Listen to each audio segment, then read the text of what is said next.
ಮುಡಿಗೆ ಸೇರದೆ body ಹೋದಂತ ಹೂವು ನಾನು ಮೊದಲು ಸಾಯ್ಬೇಕು. ಕೊಡು ಅದನ್ನ. ನಿಮ್ಮ ಪವಿತ್ರ ಹೆಣ್ತನವನ್ನು ಬರಿ ತೆಗೆದುಕೊಂಡ ನಾನು ಮೊದಲು ಸಾಯಬೇಕು. ನಾನು ಸಾಯ್ಬೇಕು. ನಾನು ಸಾಯುವೆ. ನಾನು ಸಾಯ್ಬೇಕು.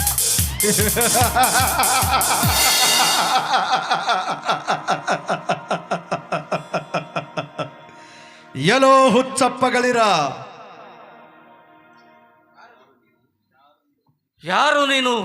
ಏಕೆ ನಗುತ್ತಿರುವೆ? ನಾನು ಯಾರು? ನಾನು ಮರಿ ಕಲಿಯುಗದ ಕುಬೇರ. ಅಧರ್ಮ ಅತ್ಯಾಚಾರಗಳತ್ತ ನಿಮ್ಮಂಥವರನ್ನು ಎಳೆದೊಯ್ಯುವ